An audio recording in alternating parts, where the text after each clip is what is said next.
Siyonizm, tarih boyunca Yahudi toplumu için büyük bir dönüm noktası olan ideolojik bir harekettir.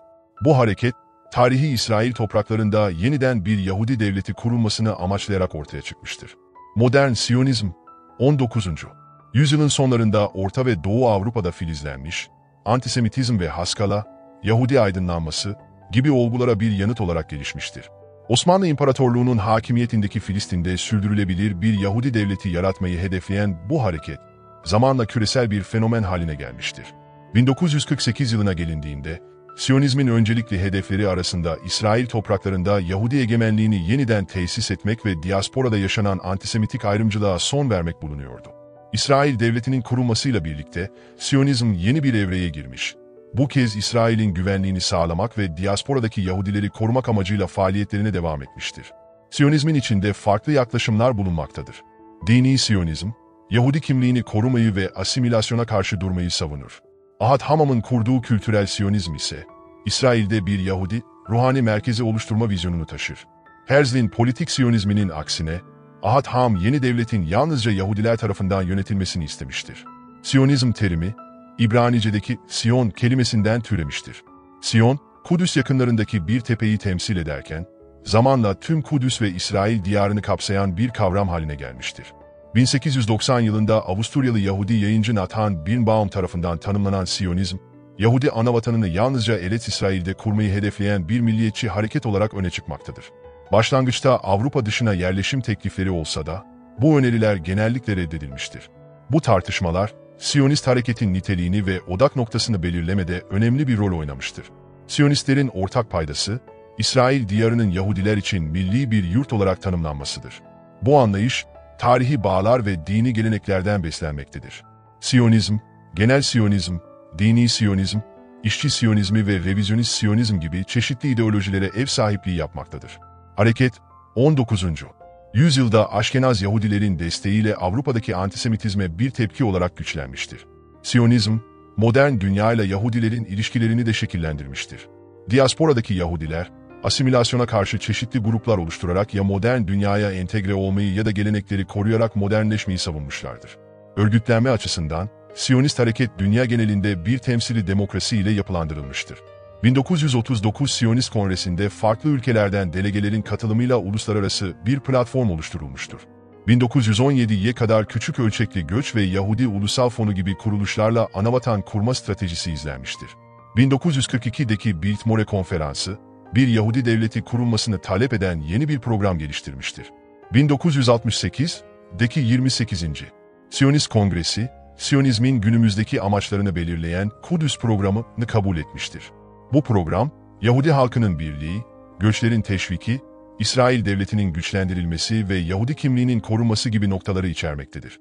İsrail'in kuruluşundan sonra Siyonizmin rolü azalmış olsa da, içindeki ideolojik farklılıklar siyasi tartışmaların önemli bir parçası olmaya devam etmektedir. İşçi Siyonizmi, Doğu Avrupa'da doğan işçi Siyonizmi, sosyalist bir perspektiften hareket ederek, uzun süren Yahudi düşmanlığı sonucu Yahudilerin aciz ve umutsuz bir duruma düştüğünü savunmuştur. Bu grup, Yahudi ruhunda bir devrim gerektiğini ve bunun, İsrail'e göç eden, çiftçilik, işçilik ve askerlik yapan Yahudilerle gerçekleşeceğini öne sürmüştür. Geleneksel dine dayalı Yahudiliğe karşı çıkan sosyalist Siyonistler, diaspora zihniyetini eleştirerek İsrail'de Kibbutzim adı verilen kırsal topluluklar kurmuşlardır. İşçi Siyonizmi, Yahudiliğin temel değerlerinden ilham almakla birlikte, Ortodoks Yahudilikle karşıt bir ilişki geliştirmiştir. Filistin'deki İngiliz manda yönetimi döneminde, işçi Siyonizmi, Filistin'deki Yahudi yerleşimi Yişuv'un siyasi ve ekonomik hayatında baskın bir güç haline gelmiş, 1977 seçimlerine kadar İsrail'deki siyasi yapının ana ideolojisi olmuştur. İşçi Partisi, hala bu geleneği sürdürmekte ve Batı Şeria ile Gazze'de bir Filistin devletinin kurulmasını savunmaktadır. Liberal Siyonizm, genel Siyonizm ya da liberal Siyonizm, 1897'de toplanan 1. Siyonist Kongresi'nden Dünya Savaşı'na kadar olan dönemde Siyonist hareket içinde hakim bir eğilim olmuştur. Genel Siyonistler, kendilerini Herzl ve Chaim Weizmann gibi liderlerle özdeşleştirerek liberal Avrupa orta sınıfına yakın hissetmişlerdir. Günümüzde herhangi bir siyasi parti ile ilişkilendirilemese de, serbest piyasa ilkeleri, demokrasi ve insan haklarına bağlılık açısından güçlü bir eğilim olarak varlığını sürdürmektedir. Milliyetçi Siyonizm, Milliyetçi Siyonizm, Labotinsky'nin önderliğindeki revizyonist Siyonistlerin içinden doğmuştur. Revizyonistler, Yahudi devleti kurulmasını Siyonizmin bir amacı olarak kabul etmeyerek 1935'te Dünya Siyonist Örgütü'nden ayrıldılar. Arap nüfusunu Yahudilerin kitlesel göçünü kabul etmeye zorlamak amacıyla Filistin'de bir Yahudi ordusu kurulmasını savunmuşlardır. Zamanla, revizyonist Siyonizm, İsrail'deki Likud partisine dönüşmüş ve birçok hükümetin ana ortağı olmuştur. Likud, Batı Şeria ve Doğu Kudüs'teki kontrolün sürdürülmesi gerektiğini savunmaktadır. Dini Siyonizm 1920'ler ve 1930'larda Aşkenaz hahamları Abraham Yitzhak Koch ve oğlu haham Zevi Hudah Koch, Siyonizmdeki dini ve geleneksel değerleri önemseyerek Ortodoks ile laik Yahudiler arasında bir köprü kurmayı hedeflemişlerdir. 6 Gün Savaşı'nın kazanımları, dini Siyonizmin İsrail siyasi yaşamında önemli bir yer edinmesine yol açmıştır. Günümüzde Ulusal Dini Parti ve Gaş Emunim ile ilişkilendirilen dini Siyonistler, Batı Şeria'daki Yahudi yerleşimleri konusunda aktif bir rol oynamaktadır. Yeşil Siyonizm Yeşil Siyonizm, çevresel konulara odaklanan Siyonizmin bir dalıdır ve çevresel meselelerle ilgilenen tek Siyonist parti Yeşil Siyonist İttifak'tır. Neo-Siyonizm ve Post-Siyonizm 20. yüzyılın son çeyreğinde, klasik Siyonizmin etkisi azalmış ve Neo-Siyonizm ile Post-Siyonizm gibi iki muhalif hareket doğmuştur. Bu hareketler, globalleşme, pazar toplumu ve yerel tepkilerin İsrail versiyonları olarak değerlendirilmektedir. Neo-Siyonizm, Siyonist milliyetçiliğin dini yönlerini ön plana çıkarırken, Post-Siyonizm daha evrensel bir yaklaşım benimsemektedir. Post-Siyonizm, İsrail'in Yahudiler için devlet olma niteliğini sorgulayarak tüm vatandaşlar için bir devlet olmasını savunmaktadır. Siyonizm, 19. yüzyılda özellikle Avrupa'da Yahudilere yönelik artan antisemitizmin bir sonucu olarak ortaya çıkan bir ideolojik harekettir. Amacı, tarihi İsrail topraklarında bir Yahudi devleti kurmaktır. Modern Siyonizm, Theodor Herzl'in öncülüğünde organize olmuş ve 1897'deki 1. Siyonist Kongresi ile politik bir çerçeve kazanmıştır. Siyonizmin kökleri, Yahudilerin tarih boyunca kendi topraklarına dönüş arzusu ve Eretz İsrail, yani İsrail diyarı ile olan tarihi bağlarına dayanır. Siyonizm ve Haredi Yahudilik Haredi Yahudilerin çoğu, Siyonizmi laik bir hareket olarak görür ve bu nedenle Siyonist harekete katılmamaktadır. Ancak bazı Haredi gruplar, Siyonist hareketle belirli bağlar kurmuştur. Örneğin, Şas Partisi Siyonizm ile ilişkisini kabul etmemesine rağmen, 2010'da Dünya Siyonist Örgütü'ne katılmıştır. Haredi hahamlar, İsrail'i Yahudi inancının temel değerlerine uygun bir devlet olarak değerlendirmemekte ve genellikle laik bir anlayışa sahip olduğunu düşünmektedir. Siyonizmin temel özellikleri Siyonizm, bir Yahudi devletinin kurulmasını hedefler ve bu hareketin merkezinde diasporada yaşamayı reddetme anlayışı yer alır.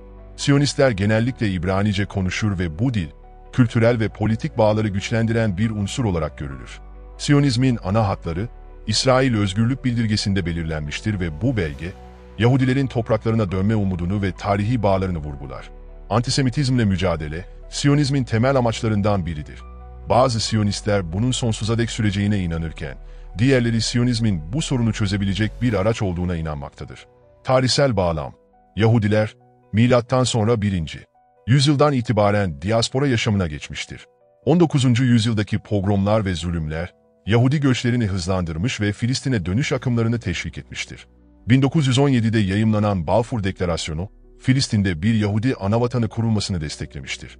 Manda yönetimi döneminde yaşanan gerginlikler, yerel Arap nüfusla çatışmalara yol açmıştır. İkinci Dünya Savaşı ve sonrası. İkinci Dünya Savaşı'nda Nazi rejiminin uyguladığı politikalar, Yahudi nüfusunu derinden etkileyerek büyük bir göç dalgasına neden olmuştur. 1947'de Birleşmiş Milletler, Filistin'in bölünmesi için bir plan önermiştir. 14 Mayıs 1948'de İsrail Devleti'nin kurulması, bu plandan sonra gerçekleşmiş ve hemen ardından Arap devletleriyle savaş başlamıştır. Bu savaş sonucunda birçok Filistinli evlerini terk etmek zorunda kalmıştır. Siyonizme yönelik eleştiriler.